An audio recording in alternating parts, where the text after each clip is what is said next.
niyo ndwara ihitana abantu benshi ku mwanya wa kabiri. Niyo ndwara yica abantu ku buryo butunguranye, ukayoberwa ukibaza uko ibintu bigenze. Ibamo amoko abiri, ubwoko bwa mbere ni igihe imitsi y'ubwonko yazibye, amaraso akabura aho aca, noneho ugasanga umuntu agize ikibazo. Hari n'igihe rero habaho emoraji, noneho wa mutsi wazibye ugacika kubera ibibazo nyine bitandukanye. Hari igihe uba usanga huzuyemo ibinure cyangwa se iyindi myanda, amasukari menshi, amavuta, ni ibintu byinshi. Ukurikire kino kiganiro kiri hano munsi wumve ikibitera, kuko twakoze ikiganiro gisesuye kuri ino ndwara ya AVC.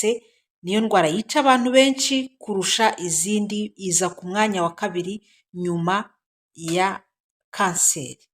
Nyamara hari uburyo bwo kuyirinda, hari uburyo bwo kuyikumira. Iyo ni iyihe? Ni AVC. Ni impanuka ituma umuntu apfa, umuntu akagira ikibazo mu mutwe n'umutima, ubuzima bugahagarara mu munota mukeya iyo agize ibyago akabura umutabara. Niyo ndwara rero tugiye kuganiraho, ariko twibande cyane ku mirire yagufasha mu guhangana nabyo. Hirya no hino no ku rwego rw'isi byaremeje AVC iri ku mwanya wa kabiri mu bibazo bihitana abantu benshi, biteza urupfu. Ku bagore iza ku mwanya wa kabiri, ku bagabo ikaza ku mwanya wa gatatu. AVC ni ikibazo rero. Hari ibintu ariko washyira muri gahunda y'ubuzima bwawe mu mirire ku buryo bw'umwihariko bikagufasha. Ibyo ni ibihe? Icya mbere ni icyayi. Icyayi nubwo gisuzuguritse, abagabo benshi nibo badakunda kukinywa, ariko ni urukingo, kiragenda kigafasha umuntu gusukura umubiri. Ni detox nziza kandi gikize kuri antioxidant na za vitamine C, bituma umuntu agira ubwirinzi no guhangana n'indwara mu buryo butandukanye. Ikindi ni te vert. Te vert ni nziza. Twari tuvuze icyayi muri rusange, wenda te noir n'ibindi byayi bibaho, ariko te vert nayo by'umwihariko ni nziza kurusha ibyo bindi. Wabishyira muri gahunda y'ubuzima bwawe mu mirire ku buryo bw'umwihariko. Byagaragaye ko abantu bayishyira muri gahunda nko mu bihugu by'Ubuhinde, Abayapani se, Abashinwa, mu muco wabo harimo icyayi, kandi icyo kibazo icyayi kibafasha guhangana n'icyo kibazo.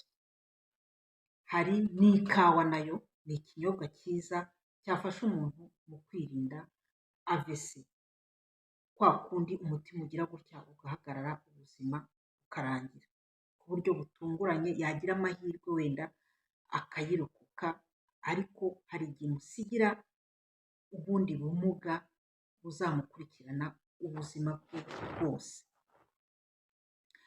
Ikindi ni ibikomoka ku mata, n'amata ku buryo bw'umwihariko nayo ni meza mu buryo bwo kwirinda no gukumira AVC.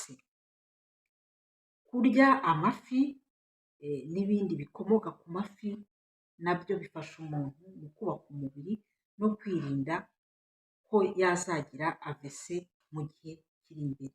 Ikindi cyiza ni shokora.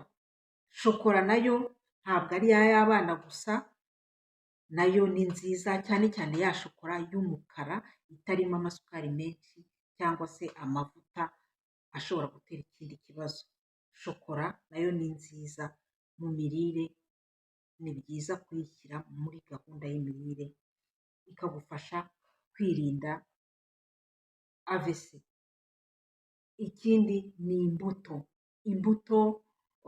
zitandukanye buri munsi, cyangwa se ukazishyira muri gahunda y'imirire yawe, nazo zifasha umuntu kubaka umubiri we no guhangana n'ibibazo bishobora kumutera AVC.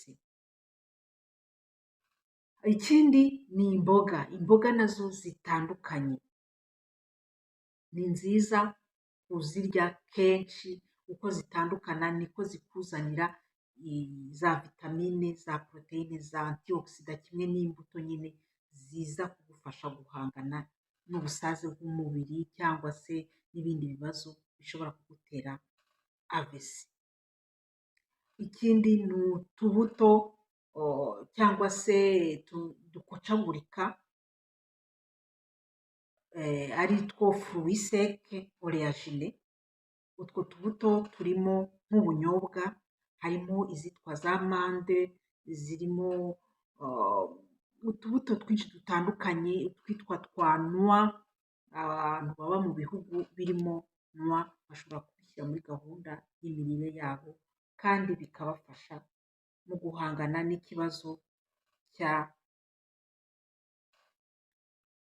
cya vese mu buzima bwabo. Aka ni akaganiro gatoya rero, ariko hari n'ikindi tuzagukorera, twahisemo ko kigenda gutya kuko avese irimo rica abantu benshi, byagufasha kumva ikiganiro gitoya, noneho tuzakora n'ikindi ku byo ushobora kwirinda noneho, ahubwo byo bikuzanira ibibazo mu buzima bwawe. Hari n'ibindi bibazo bishobora kubitera, ariko burya n'imirire iza mu bya mbere bishobora gutera umuntu ibibazo.